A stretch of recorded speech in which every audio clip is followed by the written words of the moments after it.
qui se joue ce soir. J'ai le plaisir d'accueillir dans le grand dossier l'un des plus grands spécialistes des mouvements islamistes, Mohamed Sifawi. Bonsoir, vous êtes journaliste, politologue, co-auteur de Comment vaincre l'islamisme aux éditions du CERF et votre dernier ouvrage, Hezbollah de Beyrouth à Paris, la milice prépare son retour aux éditions du Rocher. Merci d'être avec nous ce soir. Isabelle Saporta, bonsoir. Bonsoir. Éditorialiste à RTL, soyez également la bienvenue. Valérie Nataf, bonsoir. Éditorialiste politique qu'on ne présente plus sur LCI. Marie Belot, bonsoir, du service Police-Justice de TF1 LCI. Et Michel Auboin, bonsoir. Bonsoir. Vous êtes ancien préfet et vous alertez depuis des années sur l'islamisme politique à la conquête des quartiers. Merci aussi d'être avec nous ce soir. Je vous le disais, ce sont des révélations inquiétantes sur l'implantation, les réseaux des frères musulmans en France et leur volonté d'instaurer progressivement la charia dans notre pays. Le rapport est documenté par les services de renseignement et il est édifiant. C'est ce que nous allons voir avec vous, Marie Belot, du service Police-Justice de TF1 LCI. Et c'est très important pour bien comprendre ce rapport de 73 pages, qui est très long et très précis, les points à retenir. Oui, déjà, pour bien comprendre, selon le rapport, c'est l'association musulmans de France qui est considérée, identifiée comme la branche française des frères musulmans, même si eux le contestent. Selon les observateurs de la mouvance, le noyau dur serait composé de 400 personnes, au maximum 1000 personnes, dit le rapport. Ce rapport qui indique que la logique des frères musulmans en France, c'est l'entrisme, l'infiltration en quelque sorte par plusieurs canaux. Et parmi ces canaux, il y a les lieux de culte. Regardez ces chiffres, 139 lieux de culte musulmans seraient affiliés à l'association musulmans de France, plus 68 qui sont considérés comme proches de la mouvance. Ils sont répartis dans 55 départements français. Ça correspond environ à 7% des lieux de culte musulmans sur le territoire. Donc en moyenne, c'est 91 000 fidèles qui pourraient être exposés à cette influence des frères musulmans. À ces lieux de culte, on peut aussi ajouter les associations, vous en avez parlé, 280 associations qui seraient rattachées à cette mouvance, associations culturelles, caritatives, scolaires, professionnelles, de la jeunesse ou financières. Ce qu'il faut aussi rajouter, c'est évidemment tout le système éducatif, les écoles, qui est une cible privilégiée des frères musulmans en France. Oui, dans le rapport, il y a ce chiffre de 2023 qui est mentionné. 21 établissements privés ont été identifiés comme liés à la mouvance frériste.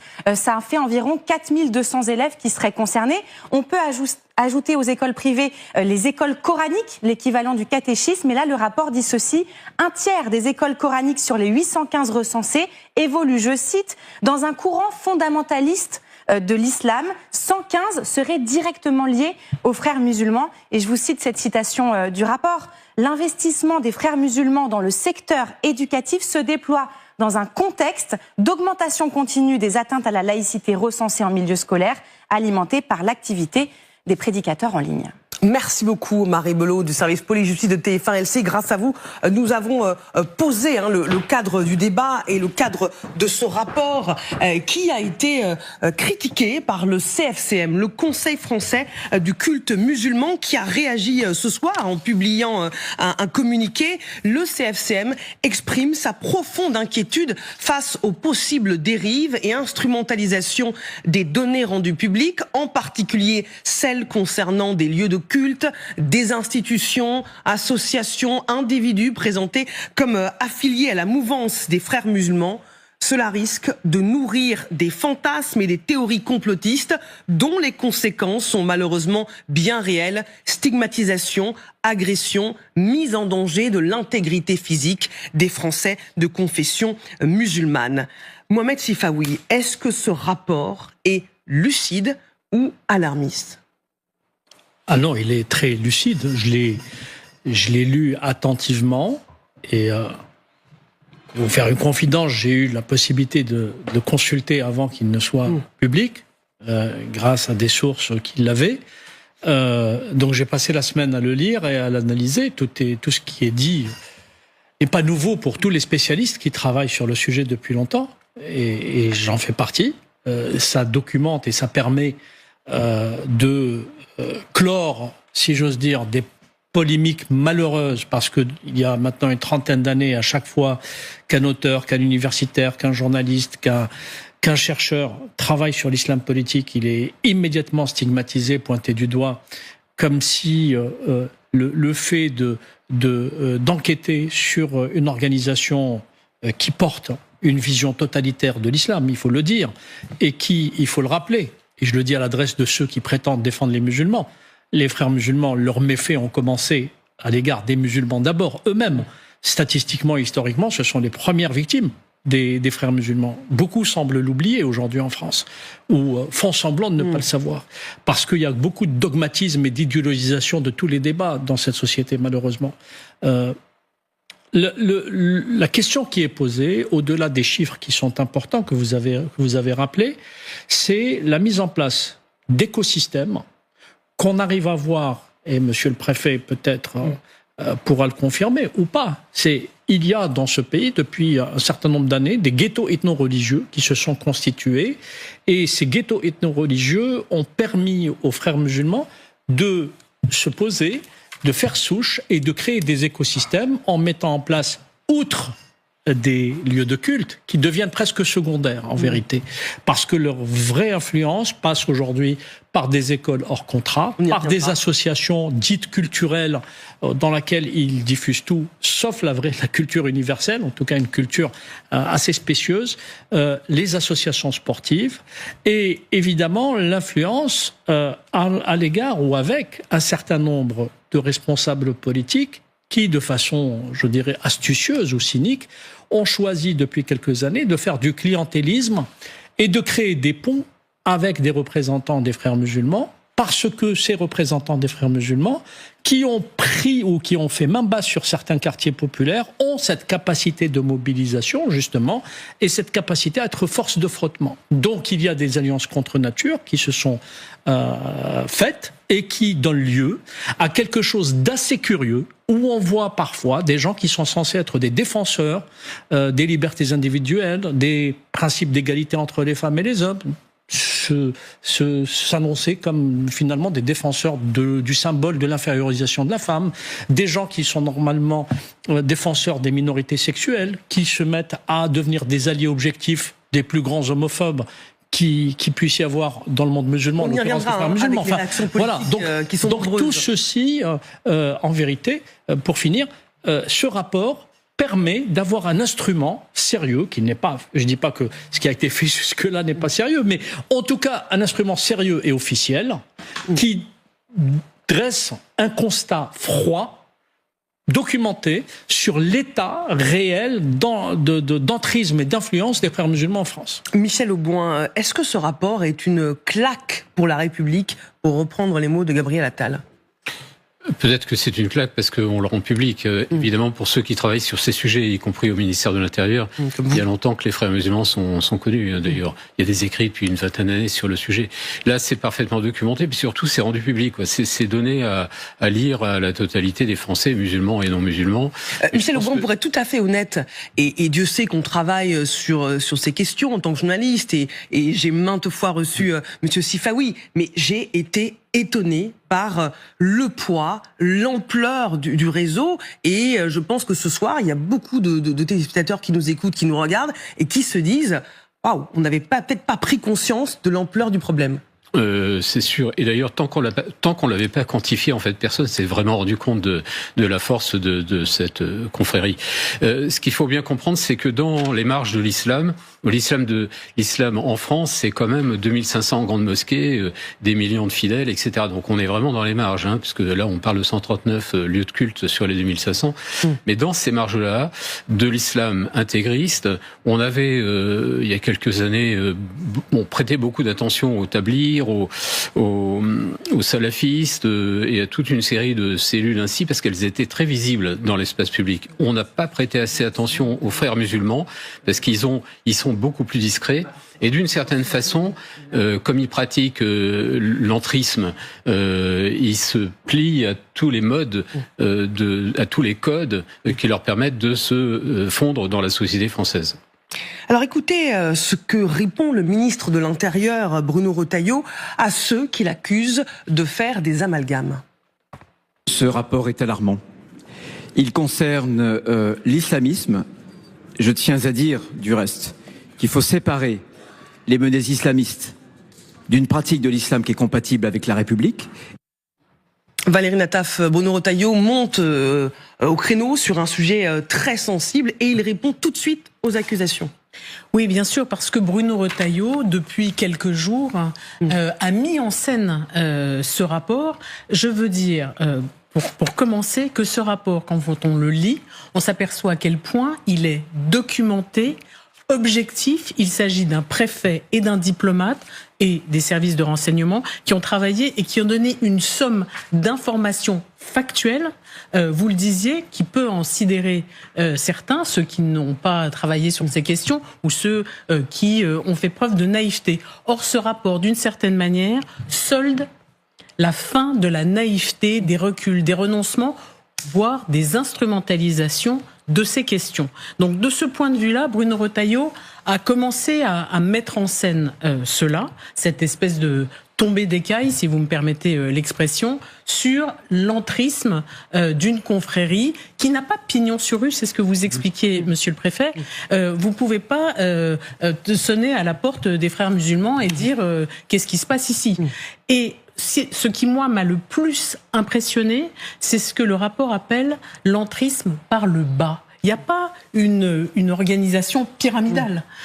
Tout se passe au niveau du quotidien. Les associations, l'école, et les financements, les mosquées, etc. Et c'est donc là qu'il va falloir être malin pour travailler sur ces questions. Isabelle Saporta.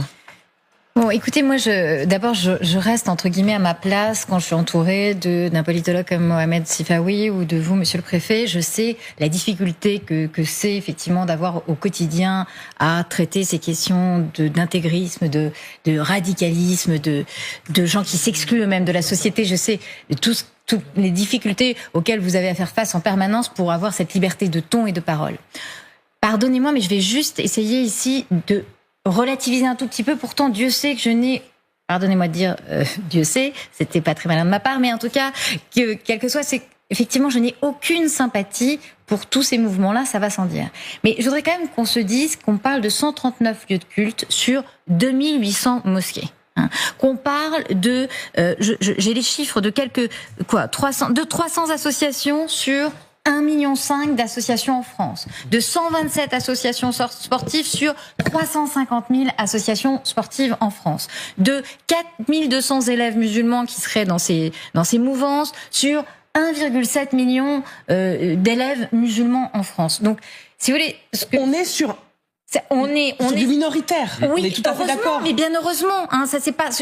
Mais l'ultra minoritaire peut quand même faire des dégâts. Alors l'ultra minoritaire peut faire des dégâts, mais quand j'entends le ministre de l'Intérieur dire que la France va basculer dans la charia, j'ai l'impression d'être dans un mauvais livre de Houellebecq. Vous voyez ce que je veux dire ?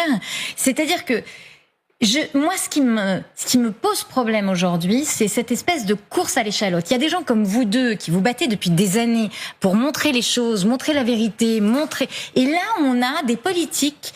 Vous parliez finalement à mot couvert tout à l'heure, Mohamed Sifawi, de Mélenchon en disant qu'il en fait du clientélisme. Et vous avez parfaitement raison. Ce qui m'inquiète, moi, aujourd'hui, c'est que chacun, au fond, les extrémismes se nourrissent. C'est-à-dire qu'on a Mélenchon qui est clientéliste et qui fait comme si rien n'existait, que tout était normal, que effectivement le séparatisme était quelque chose qui allait de soi, qui était merveilleux. Et de l'autre côté, on a aujourd'hui toute une partie de la droite et de la droite dure qui, au fond, surfe sur la vague inverse et qui nous fait croire que ce pays serait au bord de basculer dans la charia. Mais Isabelle Saporta, est-ce qu'il faut attendre vous avez raison, et c'est aussi pour ça qu'on a envie de vous entendre, votre voix. Mais est-ce qu'il ne faut pas réagir avant de basculer bien en amont ? Mais vous voyez, tout à l'heure, j'écoutais Hakim El Karoui qui disait, écoutez, tout ça est vrai, tout ce qui est dit est vrai, tout ce que vous avez dit, Valérie Nataf, que c'était très documenté, vous avez raison. Le préfet en question est quelqu'un de brillant, nous l'avons reçu ce matin sur RTL, c'est vraiment quelqu'un dont on ne peut pas remettre en cause l'éthique. Mais il y a quand même toute une partie, d'ailleurs le rapport le dit, qui nous échappe, et vous en parliez tout à l'heure, c'est effectivement cette espèce d'hybridation qu'il y a aujourd'hui, frériste, salafiste, et qui se fait sur les réseaux sociaux.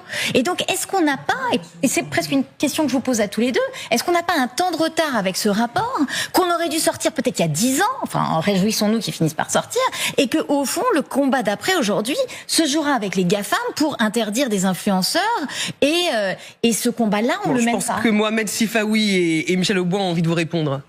Alors, je comprends évidemment ce que vous voulez dire, et je comprends aussi les craintes des républicains dans ce pays. Je le sais parce que il y a de toute façon. Et parce que vous en êtes. Non mais voilà, je sais qu'il y a des gens qui ont cette tentation de vouloir ça c'est une première réalité. La deuxième réalité, c'est qu'il faut faire très attention à un examen qui ne prendrait en compte que les statistiques. Et je vais vous dire pourquoi. Il y a effectivement 7% des mosquées qui sont fréristes. Mais en termes d'influence, je vais dire un gros mot, parce que c'est au doigt mouillé, comme on dit. En termes d'influence, c'est 90% d'influence. Je vais vous expliquer pourquoi. Parce que entre des islamistes actifs, qui représentent effectivement une minorité, et des musulmans inactifs, qui vont dans les mosquées juste pour prier, pour remplir leurs obligations religieuses, celui qui va peser dans le débat public et qui va remporter les batailles culturelles, c'est celui qui est actif, quand bien même serait-il minoritaire. Et c'est tout le drame qui s'est posé d'abord dans les pays musulmans.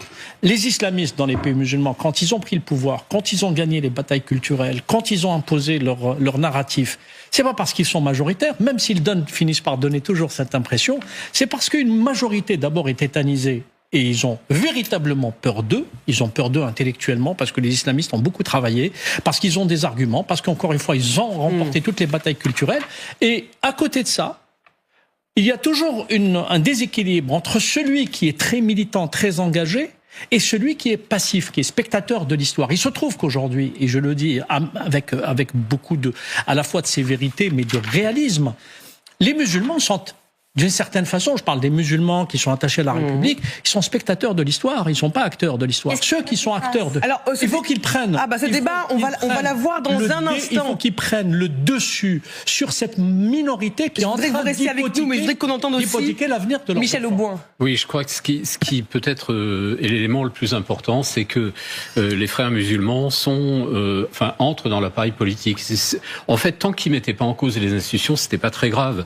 Je dis ça évidemment avec les précautions qui s'imposent, mais vous comprenez bien que c'est leur technique de l'entrisme. Et par ailleurs, c'est un groupe, c'est une confrérie, c'est un ensemble idéologique qui s'adresse à une population qui est plutôt éduquée. Et donc, c'est vrai que son pouvoir d'influence est plus important. Ils sont plus difficiles à identifier et le pouvoir d'influence est plus grand. Mais c'est surtout que on est à la veille d'élections municipales, il faut dire les choses telles qu'elles sont. Qu'en 2020, moi j'avais écrit un article sur le sujet, j'avais eu tort puisque évidemment j'avais annoncé qu'on allait les retrouver dans les conseils municipaux. Ça n'a pas été le cas, mais là on est 6 ans plus tard et je pense qu'ils commencent à se préparer à entrer dans les conseils municipaux. Alors avons-nous les armes pour lutter contre l'islamisme radical? Alexandre Brugère, préfet des Hauts-de-Seine, nous a rejoint. Bonsoir. Vous allez nous expliquer comment on peut mener la bataille contre l'islamisme radical. Et Jacques Partouche, vous nous avez rejoint. Vous allez nous raconter l'histoire secrète des frères musulmans. D'où viennent-ils? Qui sont-ils? À tout de suite dans le grand dossier.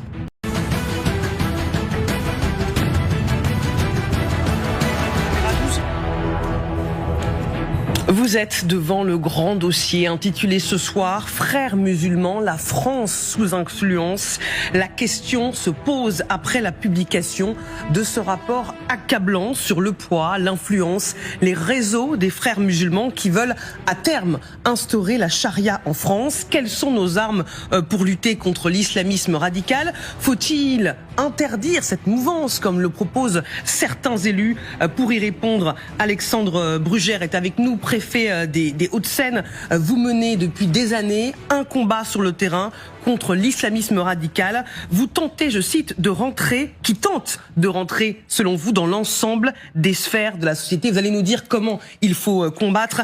Mohamed Sifawi, journaliste, spécialiste des mouvements islamistes, est toujours avec nous. Valérie Nataf, Isabelle Saporta, éditorialiste à RTL, et évidemment Jade Partouche. Avant de vous entendre, les principaux titres de l'actualité. À la une, l'armée israélienne aura reconnu avoir effectué des tirs de sommation alors que des diplomates n'avaient pas emprunté l'itinéraire approuvé pour une visite organisée par l'autorité palestinienne à Jénine, dans le nord du territoire occupé par Israël. Plusieurs pays, la France, l'Italie, l'Allemagne, condamnent. La France annonce qu'elle va convoquer l'ambassadeur d'Israël. En Russie, Moscou dément avoir fait traîner les pourparlers sur le règlement du conflit en Ukraine, alors que Moscou et Kiev doivent présenter leurs conditions en vue d'un cessez-le-feu sur fond d'efforts diplomatiques sous l'égide de Washington. Tout le monde travaille de manière dynamique, a assuré le porte-parole du Kremlin, Dmitri Peskov. Tout un symbole. Hier, le président russe, Vladimir Poutine, était à Koursk, territoire russe, repris aux forces ukrainiennes il y a plusieurs semaines. La bataille autour de l'autoroute A69 Castres-Toulouse devant la cour administrative d'appel de Toulouse qui rendra sa décision d'ici le 28 mai. Je vous rappelle que les travaux de l'autoroute avaient été arrêtés par un jugement prononcé en février dernier. Voilà pour l'essentiel de l'actualité. Vous êtes bien devant le grand dossier consacré ce soir à cette question. Frères musulmans, la France est-elle sous influence après la publication de ce rapport sidérant sur l'organisation frériste? Avons-nous les armes pour lutter contre l'islamisme radical? On va en parler avec vous, on va entendre les réactions politiques, mais d'abord sur l'offensive des frères musulmans qui remonte aux années 50. On sait que la naissance du mouvement est nettement plus ancienne. Jade Partouche, vous nous avez rejoint. Qui sont les frères musulmans? D'où viennent-ils? Alors nettement plus ancienne, vous avez raison, c'est un mouvement qui a quand même presque 100 ans. Elle fêtera cette organisation fêtera son 100e anniversaire en 2028. Entre 1928 et aujourd'hui, le mouvement a pris plusieurs formes. Initialement créé, vous le voyez, à Ismaïlia en Égypte par 7 hommes, Hassan al-Banna. Hassan al-Banna, c'est un Égyptien sunnite. C'est le grand-père de Tariq Ramadan dont on a beaucoup parlé. Le contexte de sa création est extrêmement important. À l'époque, l'Égypte est occupée par les Britanniques et c'est justement pour lutter contre la colonisation que le mouvement se crée avec un but principal, restaurer le califat, c'est-à-dire un État islamique mondial qui dominerait sur tous les autres islams et surtout sur toutes les autres religions. La loi islamique, qu'on appelle la charia, doit pour le mouvement s'appliquer partout. De l'individu, il faut former le foyer, puis le peuple, puis atteindre le gouvernement, établir le califat, reconquérir l'Occident pour atteindre le tamkin planétaire, soit la globalisation de la pensée. C'est ce que dit cet expert.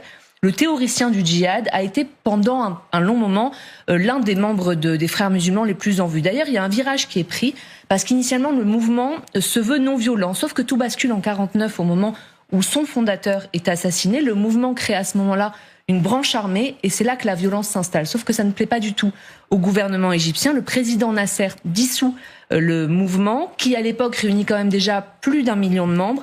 La clandestinité dans laquelle ils vivent va faire prendre très clairement l'importance de ce mouvement. Et ils vont passer 50 ans dans l'ombre, Jade, avant d'accéder au pouvoir. Oui, c'est en 2005 que les frères musulmans entrent véritablement dans le jeu politique égyptien.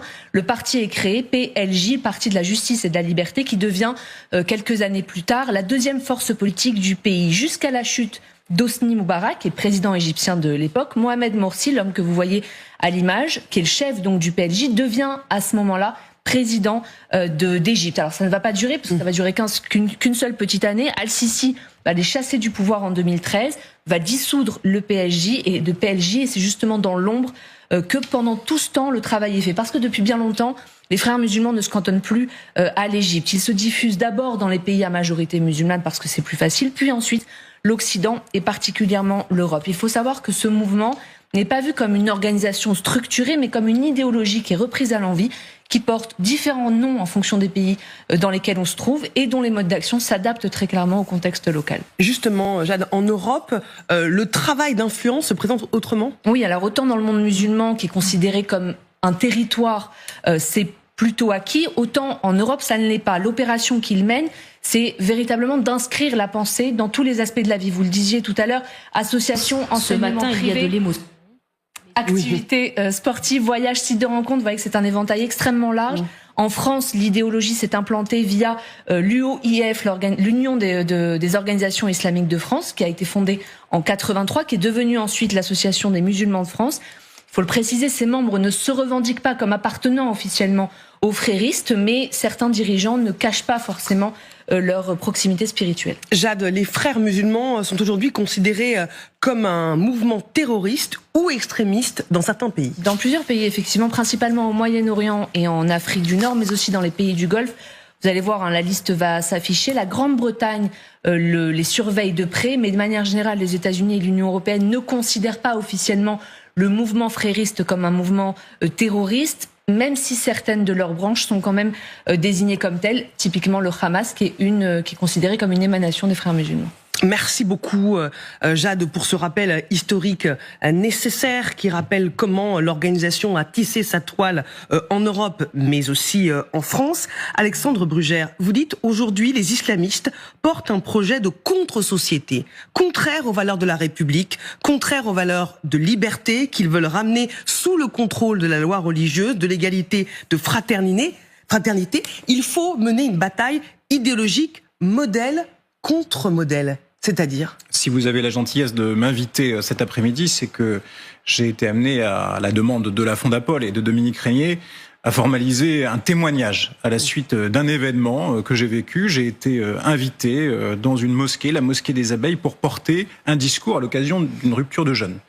J'ai porté un discours très offensif, dans lequel j'ai notamment déclaré pour mon territoire les frères musulmans persona non grata. Parce qu'aujourd'hui, le constat que nous faisons, c'est l'existence d'une menace islamiste réelle, plusieurs types de menaces. Pendant très longtemps, on s'est concentré sur les djihadistes, c'est-à-dire les islamistes violents. Et aujourd'hui, force est de constater que l'essentiel de la menace porte sur les frères musulmans et tous ceux qui se revendiquent des frères musulmans, c'est-à-dire qui pratiquent l'entrisme dans tous les champs de la société, en contradiction absolue avec le modèle républicain et ses valeurs, la liberté qu'ils veulent cantonner à la liberté religieuse, l'égalité, ils s'opposent à l'égalité entre les femmes et les hommes, et la fraternité qu'ils dénient, s'agissant de la fraternité qui doit unir les croyants et les non-croyants. Mais comment, justement, on mène sur le terrain, comme vous, la bataille idéologique ? Je vais vous donner un exemple. La semaine dernière, j'ai fermé une école coranique, car à l'occasion des contrôles que nous avons réalisés contre cette école, nous avons constaté la présence d'affiches avec des enfants, des femmes dépourvues de visage, ce qui est le signe de l'enseignement d'un islam radical. Oui. Il y a quelques jours encore, j'avais 2 maires de mon département au téléphone pour leur signaler qu'ils avaient sur leur liste, dans leur conseil municipal, des individus liés à la mouvance islamiste, et donc qu'il était nécessaire que dans la perspective du renouvellement électoral, ils fassent des choix différents. Voilà comment, concrètement, l'État se bat sur le terrain face à l'islamisme. Je voudrais qu'on écoute Bruno Retailleau, le ministre de l'Intérieur, qui, après ce rapport, a formulé des propositions concrètes, justement, pour lutter contre l'entrisme islamiste. Écoutons-le. Ce qui devra être proposé dans les mois à venir, dans les semaines à venir, c'est une meilleure organisation de l'État avec un vrai chef de file en matière de renseignement et un parquet administratif au ministère de l'Intérieur pour, diligenter des dissolutions, diligenter des entraves administratives.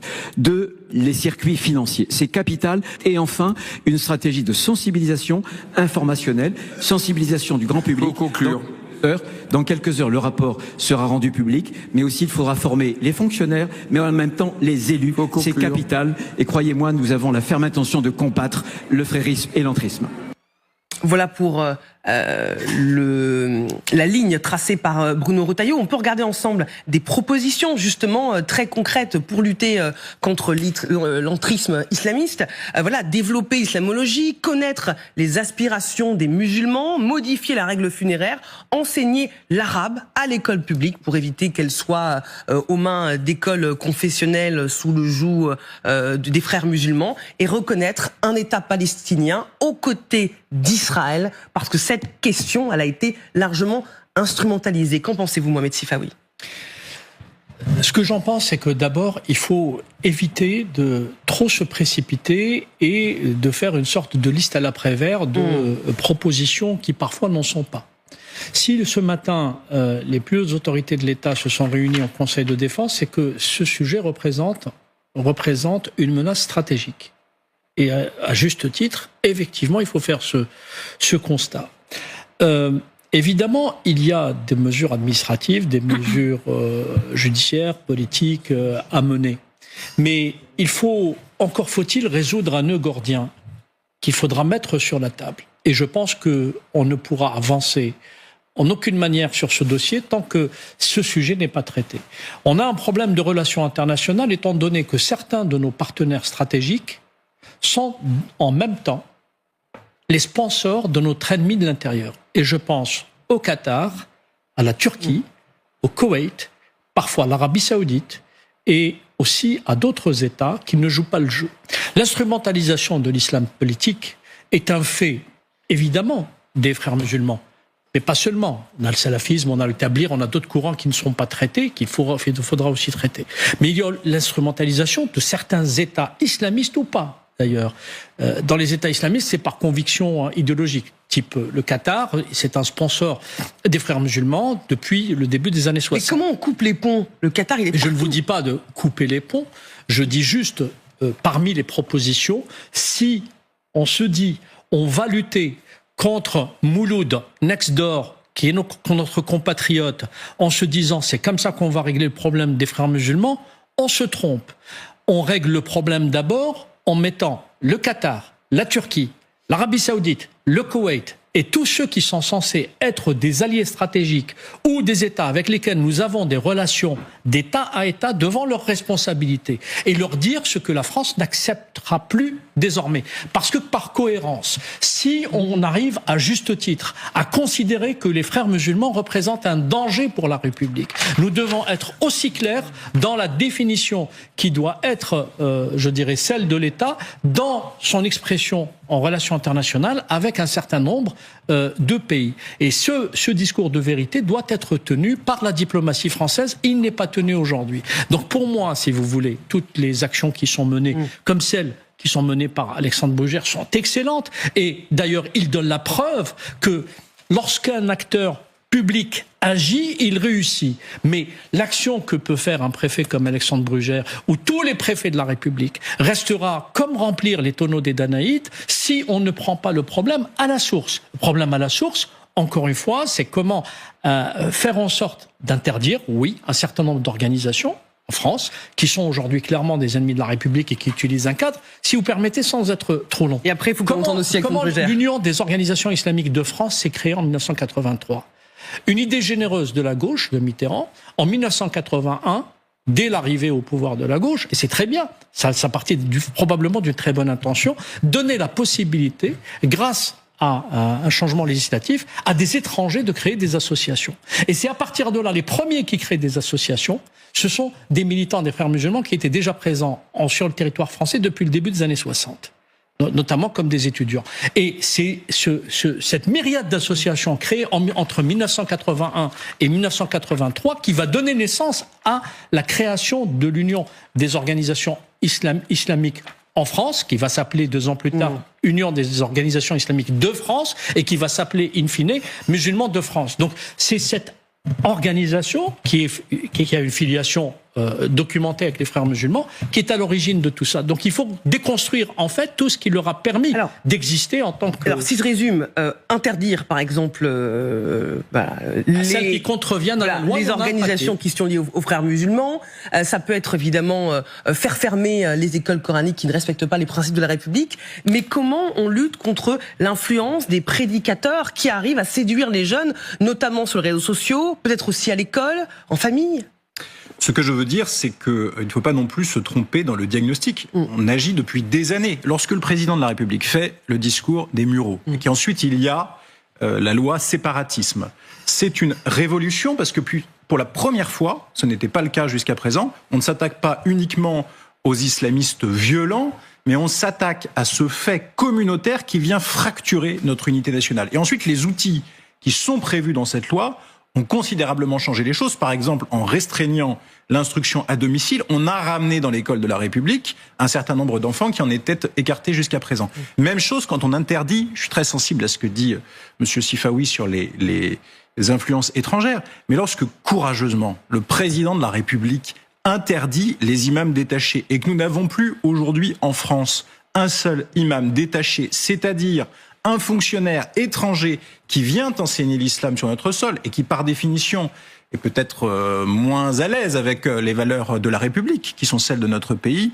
c'est un pas en avant très important. Donc évidemment, il faut continuer à agir plus efficacement, à améliorer les leviers qui sont à notre disposition. C'est pas un préfet de la République de le constater, c'est au législateur de faire son travail. Mais ce qui est certain, c'est que depuis des années, un très gros travail est fait, qu'on a des résultats. On a des résultats dans l'état de droit. Et ça, je pense que c'est très important parce que sur des sujets aussi polémiques et aussi difficiles, ce serait très facile de nous opposer des décisions à la va-vite. Ce qu'on comprend avec ce rapport, c'est que l'État veut susciter une prise de conscience. Alors les réactions politiques n'ont pas tardé, c'est ce qu'on va voir avec vous, Isabelle et Valérie.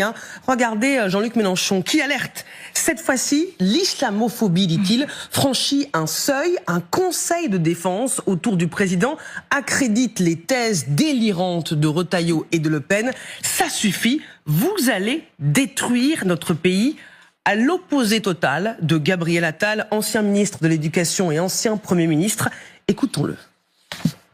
Ce rapport, je le dis, il est une forme de claque pour tous ceux qui défendent la République, ses principes et ses valeurs.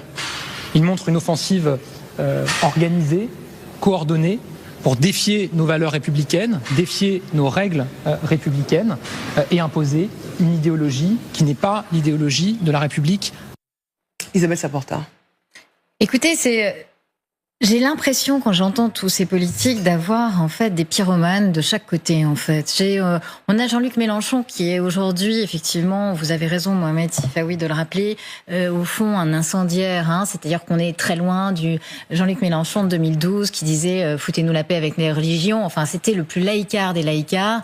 Et effectivement, aujourd'hui, on est dans une vision clientéliste. Il a 69%, je parle sous votre contrôle, de son électorat qui est musulman. Donc, 69% de l'électorat musulman, qui vote pour lui. Donc, il sait très bien ce qu'il fait.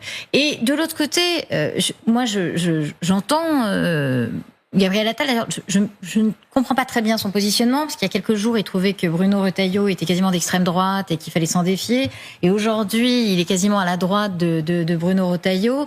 Et il fait deux propositions qui n'ont, à mes yeux, pas tellement de sens. Je m'excuse par avance, Mohamed Sifawi, si vous trouvez que j'exagère, mais qui sont effectivement l'interdiction dans l'espace public du voile pour les jeunes filles de moins de 15 ans, et la seconde qui est effectivement de poursuivre les parents qui soumettraient les gamines de moins de 15 ans à porter le voile. Je pense que Gabriel Attal n'a pas d'enfants de jeunes filles de 13-15 ans chez lui, parce que je peux vous dire que si moi, une de mes filles avait décidé de mettre le voile, vous auriez pu mettre toutes les législations que vous voulez, j'aurais eu bien du mal à les leur enlever. Donc je pense effectivement que vous avez tout à fait raison, Mohamed Sifawi, de dire que c'est pas le moment de faire la course à l'échalote, c'est le moment de se poser. Et moi, excusez-moi Marie-Aline, si je vous fais partir en arrière dans votre émission, moi j'avais quand même une question qui me taraude depuis tout à l'heure. Ce que vous dites l'un et l'autre, c'est au fond qu'on a quand même une religion qui est post-loi de séparation des églises et de l'État. Et que en fait on est en train de cavaler derrière ça depuis toujours. C'est-à-dire qu'on a eu effectivement des imams qui étaient formés à l'étranger, des imams détachés, des imams qui enseignaient en France, des imams qui arrivaient de ces pays étrangers. pour enseigner l'islam aux Français. On a une partie du financement de l'islam qui passe par tous ces courants-là. Moi, la question que je me pose, c'est est-ce qu'il faut réouvrir dans ces cas-là la loi de 1905 ? Est-ce qu'il faut que ce soit l'État qui construise les mosquées ? Est-ce qu'il faut que ce soit l'État qui, effectivement, forme intégralement les imams ? Est-ce que c'est cette question-là qu'il faut qu'on se pose plutôt que... mais la question du financement, elle est extrêmement importante. Avant que je vous laisse y répondre, Valérie Nataf. Je ne vais pas rajouter ce qui a été dit et très bien dit. Je voudrais revenir sur deux petites choses. Vous dites qu'il faut mettre les pays, ceux que vous avez désignés, le Qatar, la Turquie, le Koweït, etc., devant leurs responsabilités. Si je vois l'exemple de l'Algérie, pardon, mais ça marche moyen quand même. Voilà, il faut dire les choses. Parce que ça a été mal géré depuis le départ. Voilà, en tout cas, mon point, c'est que je comprends qu'il faille le faire. Je me dis que c'est pas la voie la plus facile. Et la deuxième chose, à vous écouter tous les deux, bien sûr qu'il faut interdire tout ce qui contrevient aux lois de notre République. Mais ne parler que d'interdiction, c'est ouvrir grand les portes à tous ceux qui vous accusent et nous accusent par la même occasion de stigmatiser une religion et des gens qui croient et qui croient dans la tranquillité la plus grande. Donc je me demande si vous dites c'est un peu tôt pour aller vers les propositions formulées dans ce rapport. Moi je trouve qu'il y a des choses très concrètes, par exemple les règles funéraires que propose d'améliorer ce rapport, qui peuvent contribuer à apaiser ce rapport entre l'islam français et les autorités administratives. Alors, encore une fois, je comprends ce que vous voulez dire l'une et l'autre. Je commencerai par la question de l'interdiction. Je suis entièrement d'accord. Il y a un travail de pédagogie, un travail de sensibilisation. Il y a des batailles culturelles à gagner contre l'islam politique. Mais il ne faut pas oublier, l'histoire de ce pays, ce projet de société, laïque, républicain, humaniste, a été construit aussi à coup d'interdiction. Il faut rappeler la relation entre Napoléon et les Juifs. Ils ont été obligés de faire allégeance à la République. Je dis qu'il ne faut pas que ça. Oui, il ne faut pas que ça. Mais il faut rappeler aussi, là, parce que ceux qui disent que c'est dirigé contre l'islam, la République laïque, humaniste, universaliste, s'est imposée devant les religions. Là, on n'est même pas face à la religion musulmane. On est face au cancer qui ronge la religion musulmane. C'est-à-dire une idéologisation de l'islam par une minorité qui a phagocyté totalement la communauté musulmane et qui impose son narratif. Donc, les interdictions, me semble-t-il, sont nécessaires, comme elles ont été imposées aux Juifs, comme elles ont été imposées aux chrétiens par la loi 1905. On est bien loin des bouffeurs de curés. Il n'y a même pas des bouffeurs d'imams aujourd'hui. Ce qu'on demande, c'est qu'il y ait une prise de conscience généralisée sur un premier point, que l'islam politique représente un danger stratégique.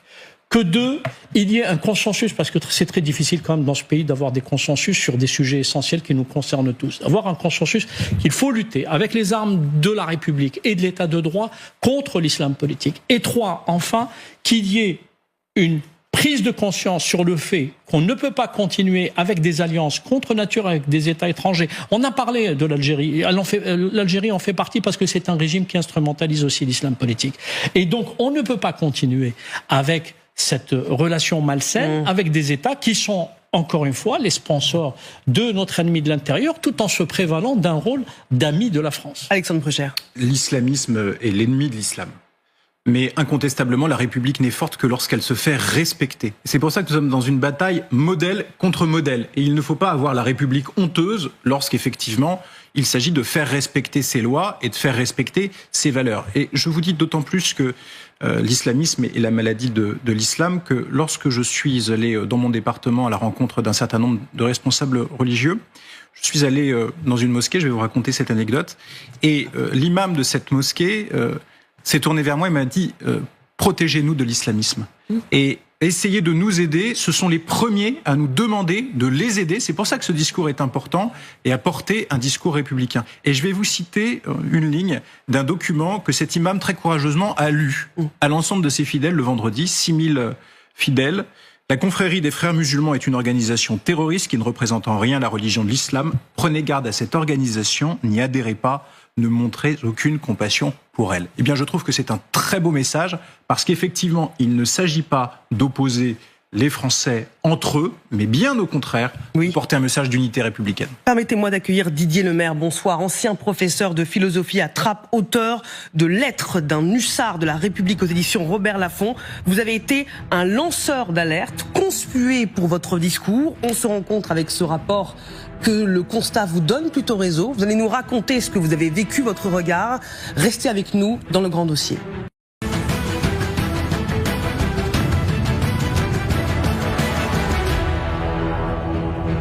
Vous êtes bien devant le grand dossier ce soir intitulé « Frères musulmans, la France sous influence ». La question se pose après la publication de ce rapport accablant sur le poids, l'influence, les réseaux des frères musulmans qui veulent à terme instaurer la charia en France. Didier Lemaire, vous nous avez rejoint. Vous avez été professeur de philosophie à Trappes dans les Yvelines. Cette offensive islamiste décrite dans ce rapport, vous la dénoncez depuis des années. Vous aviez publié une lettre ouverte pour alerter sur la diffusion de cette idéologie radicale dans les écoles quelques jours après l'assassinat de Samuel Paty en 2020. Vous avez commencé à enseigner à Trappes en 2000 et vous avez dit, en 20 ans, j'ai vu l'évolution. Laquelle ? D'abord, c'était un lycée où il y avait une grande mixité sociale, avec des élèves qui venaient de différentes villes et de différentes origines sociales. Et puis, peu à peu, cette diversité s'est amenuisée au point où nous n'avions plus que des élèves de la ville de Trappes, quasiment. Et puis, après les attentats, j'ai vu aussi un glissement progressif de ces élèves vers l'islamisme, il faut bien le nommer ainsi. C'est-à-dire que j'ai vu des élèves qui, au départ, s'interrogeaient sur leur positionnement. Ils se projetaient dans la société française, mais en même temps, ils étaient attachés à leur univers, à ce qui est tout à fait normal, à leur famille, à leurs proches. Ils s'interrogeaient jusqu'en 2018, et puis après, il y a eu ce glissement, la taqia, c'est-à-dire le mensonge dans la classe, des élèves qui vont instrumentaliser le cours, mais qui ne vont pas, en réalité, adhérer au projet de l'instruction. Et vous dites que les élèves sont des proies faciles pour les recruteurs des frères musulmans, des islamistes. Pourquoi ? En 2018, il y a une journaliste néerlandaise qui interroge mes élèves en classe et certains élèves disent que leurs parents leur interdisent d'aller à la mosquée. Parce que à la mosquée, devant la mosquée, il y a des recruteurs qui viennent, non pas de Trappes, mais du 93, qui les attendent. Voilà. Donc la ville a été vraiment travaillée par des recruteurs islamistes pendant des années.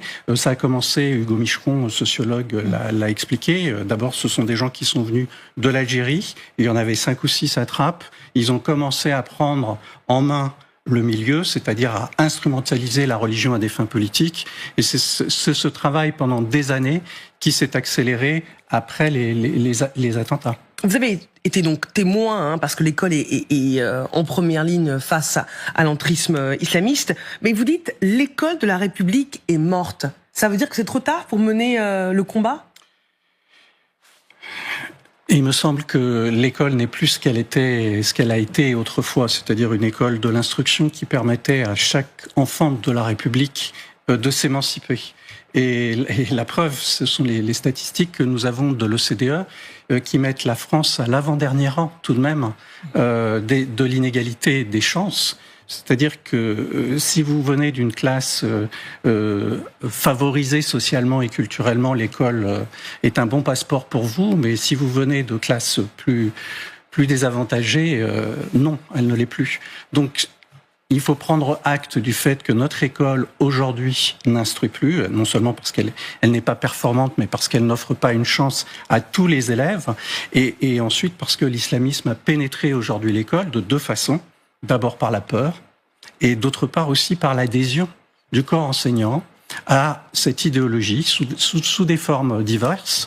Oui, du corps enseignant, comme vous y allez, d'une partie peut-être du corps enseignant. D'une partie du corps enseignant, bien sûr, à disons, l'idée que les règles de laïcité et les principes républicains viseraient une population, et donc ils adhèrent à cette victimisation qui est l'argument même des frères musulmans, un argument pervers qui joue sur notre faiblesse et sur notre sentiment de culpabilité. Peut-être qu'ils ont peur aussi, les professeurs, parce qu'ils sont très seuls, et malgré tout, il y a eu 2 assassinats épouvantables. Oui.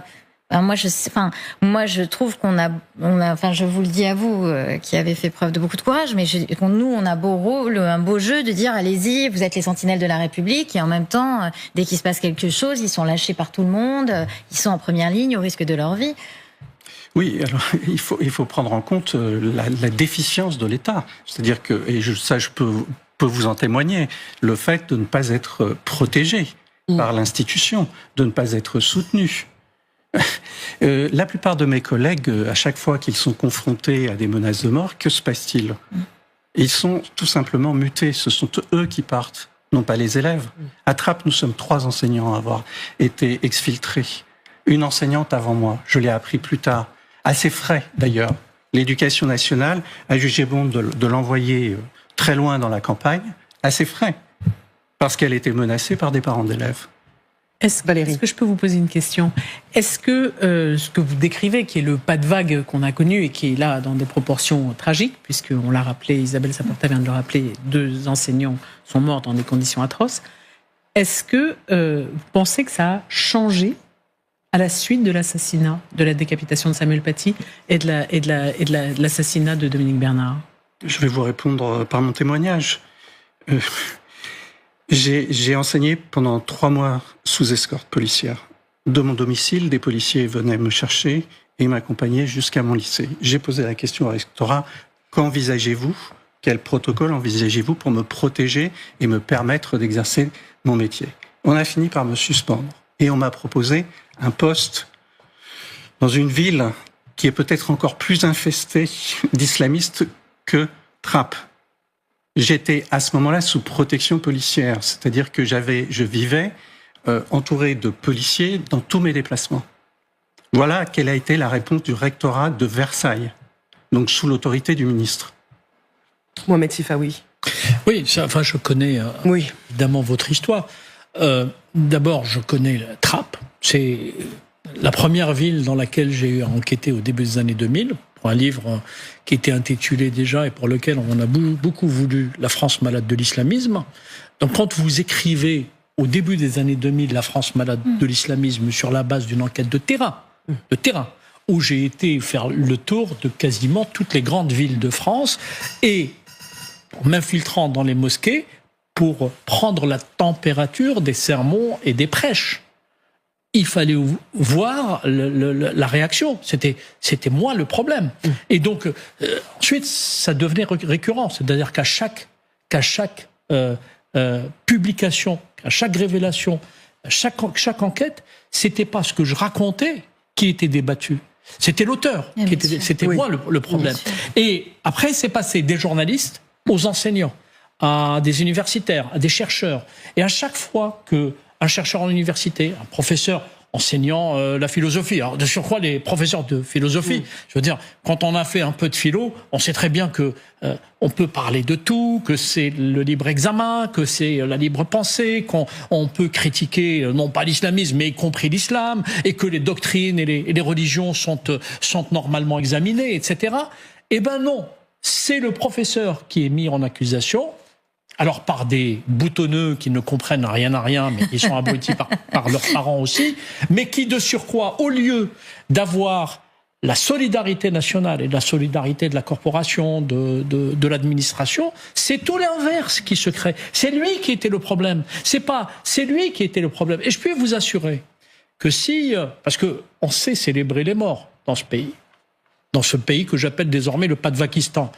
On sait célébrer les morts. Si Samuel Paty n'était pas mort, on lui aurait voulu, en vérité. C'est lui qui aurait été mis à l'index. Il ne devient victime et on devient solidaire avec lui qu'une fois que c'est trop tard. C'est un peu l'histoire de Charlie Hebdo. Charlie Hebdo, beaucoup de gens qui fustigeaient Charlie Hebdo sont venus à l'enterrement de mes amis, Charb, Cabu, Wolinski, etc. Et tous les autres. Mais Ils ne sont devenus solidaires avec eux qu'une fois que c'était trop tard. Au moment où il fallait être là, tout le monde considérait qu'il y avait de l'exagération, etc. Je suis bien placé pour le savoir parce que j'avais témoigné en leur faveur pendant le procès des caricatures. Donc, et là aussi, comment vous osez témoigner pour eux ? C'était presque honteux, alors que je témoignais pour quoi ? Je témoignais pour la liberté d'expression, la liberté de création, la liberté de critique et la liberté de faire de la satire. Merci à tous d'avoir participé à ce